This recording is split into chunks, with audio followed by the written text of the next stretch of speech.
दमडीचा मास्तरडा तो आपल्या घरात घुसून तुमच्या कॉलरला हात घालतो आणि तुम्ही त्याला असंच जाऊ दिलं.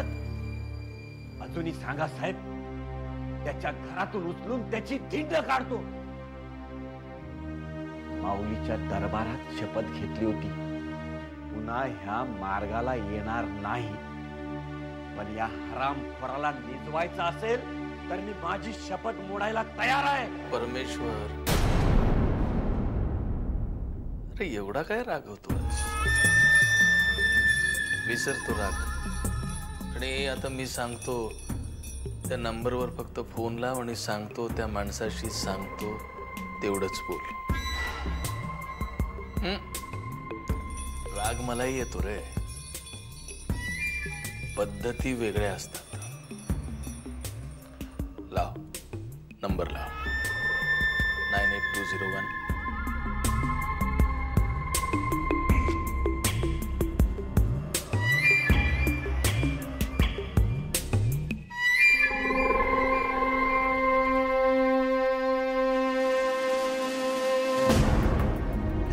नाही आधी हे बघ.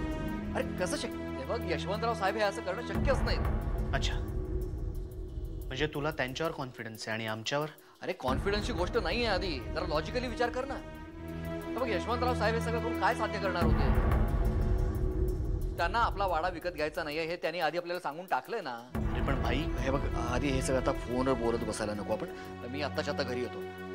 बाबा कसं? कालपासून एक शब्दही बोलले नाहीयेत, तसेच बसून आहेत. अरे रात्रभर झोपले सुद्धा नाहीयेत ते.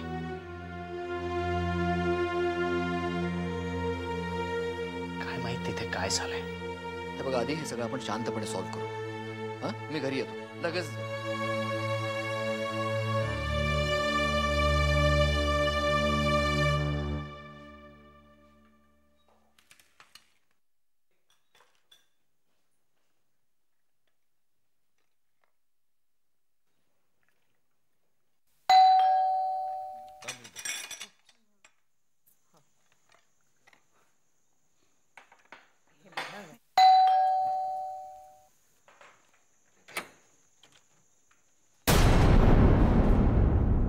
मधुसूदन शास्त्री कोण आहे? मीच कशाबद्दल? यशवंतरावांना जीवी मारण्याची धमकी दिल्याबद्दल मी तुम्हाला अटक करत आहे. असं काहीही झालं मी त्यांच्या घरी जाऊन धमकी देऊन सांगा. हे बघा, असं चालणार नाही. तू तर शांत राहा, मला बोलू ऐकून घे. मला याची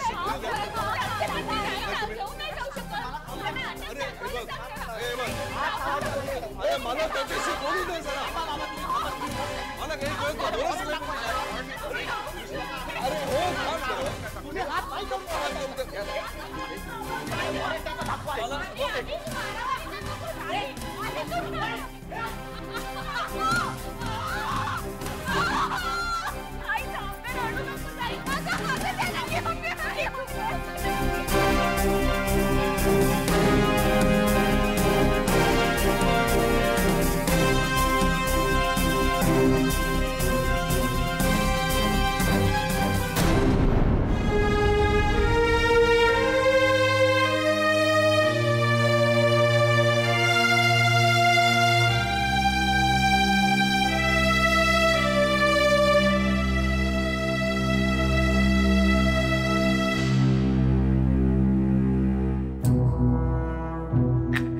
सांगितलंय त्याप्रमाणे प्लॅन केलाय साहेब.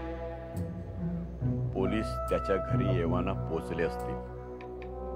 त्या इन्स्पेक्टरला सांगितलंय जीप कॉलनीच्या बाहेरच उभी करायची आणि त्या मास्तरला बेड्या ठोकून जीप पर्यंत चालत आणायचं. अख्ख्या कॉलनीला तमाशा दिसला पाहिजे. आणि माझा हुकमाचा एक का? त्याला फोन केलाय. 10व्या मिनिटाला तो इथं हजर होईल.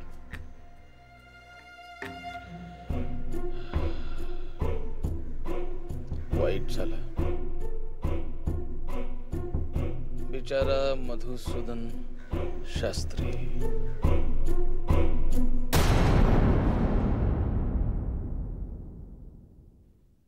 सावंत,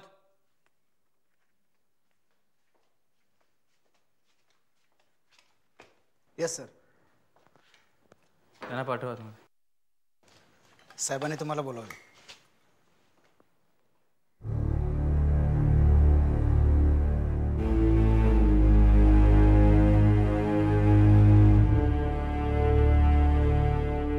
मधुसूदन शास्त्री, तुम्ही त्या शास्त्री क्लासेसचे मालक आहात ना? दिसायला तर खूप सभ्य दिसतं. मला त्यांना भेटू दे. तुम्ही असं नाही करू शकत. अहो, पण मला मशिलकर,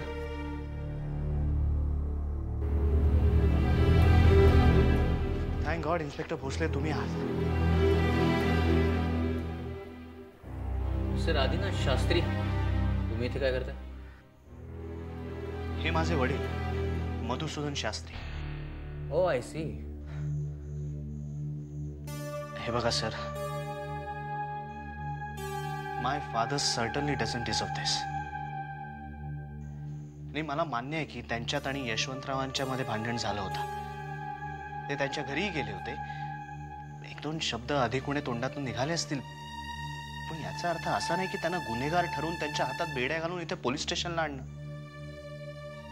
मी त्या इन्स्पेक्टरला खूप सांगण्याचा प्रयत्न केला, पण तो काही ऐकायलाच तयार नव्हता माझा. काय करणार, त्यांना जशा ऑर्डर्स असतात तशी ड्युटी करावी लागते. हो, आणि त्यांना ऑर्डर्स कोणाकडून मिळतात हे माहिती आहे आम्हाला. Mister Adinath Shastri, why don't you sit down? या बाबा बसा. एक मिनिट, मी तुम्हाला बसायला सांगितलं, तुमच्या वडिलांना नाही.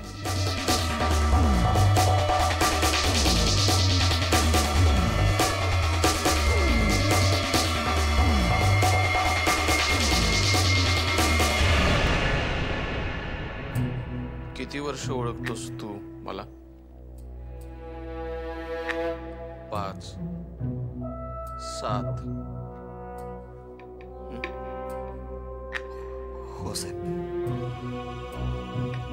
मी तुला माझा मुलगा मानतो. मला ठाऊक नाही तू मला काय मानतोस, पण मी तुला माझा मुलगा मानतो. हो हो. मग तुझी बहीण माझी कोण झाली?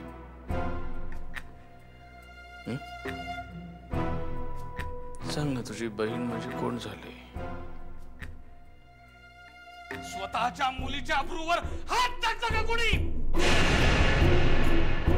आणि मी असं करेन? कशासाठी? काय संबंध तुझ्या बापाशी माझा, तुझ्या कुटुंबाशी? सांग, काय संबंध? बाबांचा काहीतरी गैरसमज.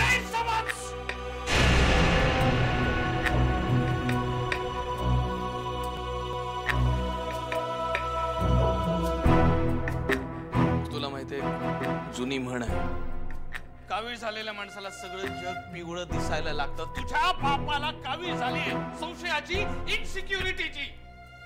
म्हणून माझ्यासारख्या माणसावर संशय घेऊन ते काय तर म्हणे तुझ्या बहिणीवर मी विचार करून सुद्धा माझी मला लाज वाटायला लागली. रे साहेब, आपण हे सगळं नंतर बोलूयात. तुम्ही प्लीज आता माझ्या बरोबर पोलीस स्टेशनला चला आणि तुमची कंप्लेंट मागा घ्या प्लीज. मला अरे तशी मी तुझ्याकडे पाहून ती करणारच नव्हतो रे, पण हा आपला परमेश्वर तो मागे लागला. अरे आम्ही तुम्हाला मान देतो याचा अर्थ तुम्ही सर्व उठून आमची मानगूट धरात. आणि माझ्या अपमानाचं मी बघून घेईन रे, पण माझ्या माणसांसाठी माझा अपमान हा माझा अपमान नसतो, तो त्यांचाही अपमान असतो.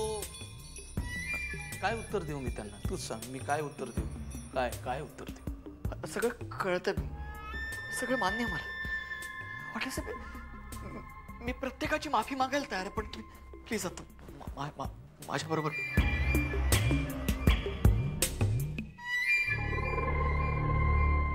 तसंही मी तिथे पोलीस स्टेशन मध्ये येणारच आहे रे,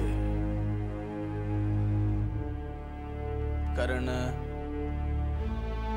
तूही माझाच आहेस. माझा अतिशय जवळचा प्रिय. जा, जाऊन गाडीत बस, यालोच. जा जा.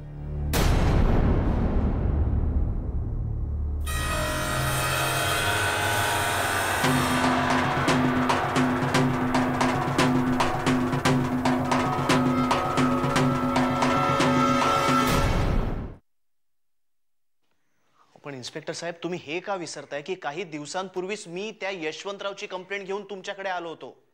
हो मिस्टर आदिनाथ शास्त्री, पण तुम्ही हे विसरताय की मी तुम्हाला सांगितलं होतं की यशवंतराव सरंजाम यांचा ह्या सगळ्या गोष्टींशी काही संबंध नाहीये. अहो पण म्हणूनच एक मिनिट, तुम्ही इथे का आलात? तुम्ही बेल पेपर्स आणलेत का? तसं असेल तर पेपर्स द्या, मी प्रोसिजर सुरू करतो. नाही, मी बेल पेपर. पण माझ्या वडिलांनी काही गुन्हाच केला नाहीये तर मग तुम्ही आणि मी नाही ठरवू शकत मिस्टर आदिनाथ शास्त्री. हे कोर्टाचं काम आहे. तुम्ही बेलसाठी अप्लाय करा, तिकडे प्रोसिजर सुरू होईल, त्यानंतर मग एक मिनिट. माझे वडील गुन्हेगार नाहीयेत, तुम्ही त्यांच्याशी असं नाही वागू शकत. I don't have anything personal against your father. This is my duty.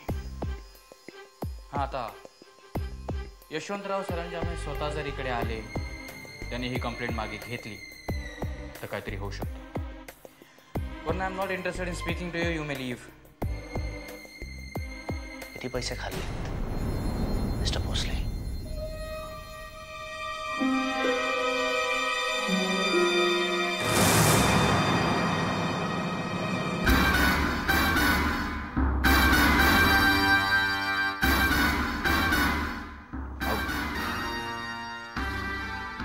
Get out. नमस्कार इन्स्पेक्टर साहेब.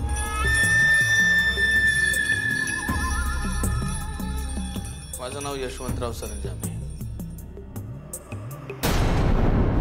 मिस्टर सरंजामे, आज तो माणूस आहे ज्यांनी काल तुमच्यावर हल्ला केला? हाच तो माणूस.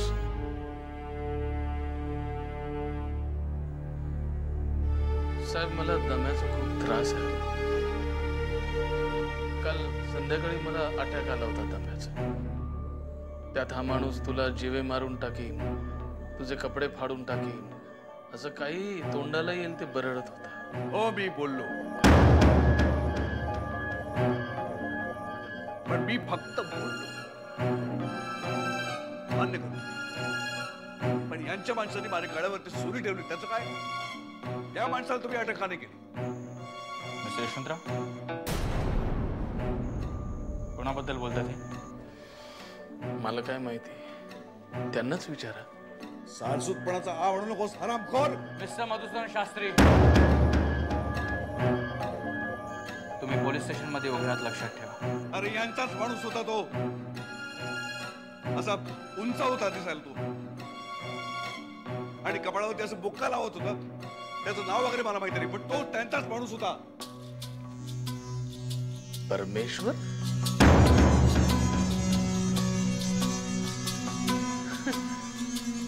चंदू, सांग रे. हो साहेब, मधुसूदन शास्त्री साहेब, तो माणूस जितक्या वेळा दिवसातून श्वास घेतो ना, तितक्या वेळा विठ्ठलाचं नाव घेतो. तो माणूस स्वतःजवळ सुरा कसा पाळकेल? सांग चंदू त्यांना. आपण हे सगळं कशासाठी बोलतो साहेब? तुम्ही म्हणाला होतात ना की कंप्लेंट मागे घेईन म्हणून. साहेब प्लीज. अरे हो, पण हा माणूस अजून माझ्यावर गरळ ओकतो. साहेब मी हे बघ, मी गांधीजींना मानणारा माणूस आहे, पण त्यांनी म्हणून ठेवलंय की अन्याय आणि खोटेपणा कधीच सहन करू नये. अरे सरंजामे, तू खोटं बोलतोय असं तुम्हाला वाटतंय? मधुसूदनजी, काय पुरावा आहे? तुम्ही खरं बोलताय, याला काय पुरावा आहे? ठीक आहे, माझ्याकडे पुरावा नाही, पण या सरंजामेकडे काय पुरावा? मी त्याच्यावरती हल्ला केला, त्याला धमकी दिली, आहे पुरावा? पुरावा नाही, साक्षीदार आहे, साक्षीदार. आणि असा साक्षीदार जो तुम्हाला देव मानतो, फक्त आहे तुमचा. त्याच्या बोलण्यावर तरी विश्वास ठेवाल की नाही? यशवंतराव, कोण आहे असा माणूस? मधुसूदन शास्त्री सर यांचा एक विद्यार्थी, हुशार विद्यार्थी, ब्राइट मेरिट होल्डर विद्यार्थी. सयाजी,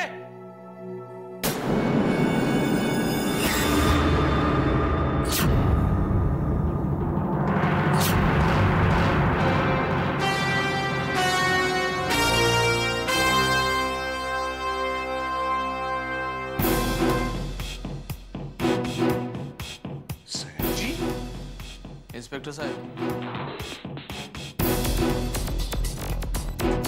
हा सयाजी रासने यंदाच्या टीवायच्या परीक्षेत मेरिट लिस्ट मध्ये आला होता.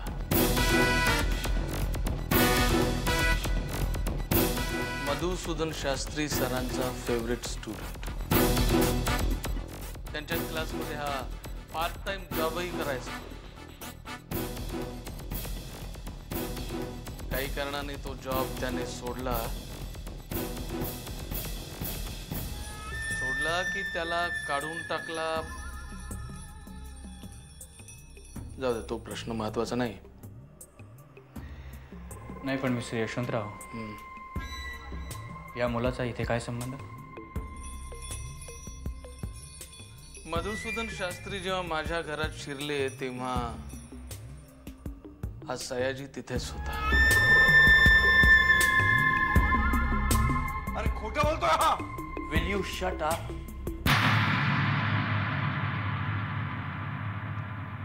सयाजी, मला खरं काय ते सांग, आणि कोणालाही घाबरायची गरज नाही. सर, मी काल सरंजामी साहेबांच्या घरी गेलो होतो नोकरीसाठी. तेव्हाच शास्त्री सर तिथं आले.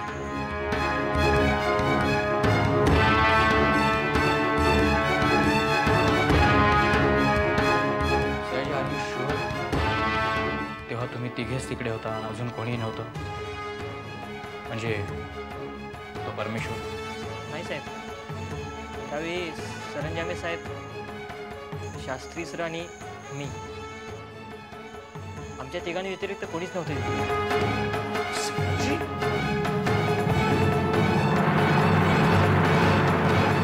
अरे मी तुझ्यावर तेवढा विश्वास टाकला आणि तू हीच माणसा. शास्त्री, तुम्ही जरा शांत राहा. मी तुम्हाला शेवटची वॉर्निंग देतो. मगापासून ज्या काही गोष्टी इथे घडतात त्यातनं एकच गोष्ट सिद्ध होते की तुम्ही दोघे बाप लेक एक नंबरचे खोटारडे आहात. Keep quiet. हवालदार, एक मिनिट. या मुलाला घेऊन जा. तुम्हाला दोघांना काय म्हणायचं? तुमच्या मुलीबरोबर जे काही झालं त्या मागे यशवंतराव सरंजाम आहेत? हो. साफ खोटं आहे. अँड नॉट ओनली धिस, आजपर्यंत तुमच्या कुटुंबाच्या बाबतीत ज्या काही सोकॉल दुर्घटना घडल्या त्यामागे सुद्धा यशवंतराव सरंजामे नाही. या सगळ्या गोष्टींशी त्यांचा काडीचाही संबंध नाही.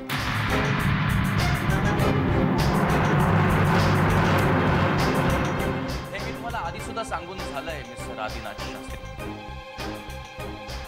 तरी सुद्धा आज तुम्ही माझ्यावरच लाच खाल्ल्याचा आरोप केला. अशिलकार, त्याला घेऊन या. तुमच्या कुटुंबावर जे काही हल्ले झाले त्यामागे जो माणूस आहे त्याला आम्ही काल धरलाय.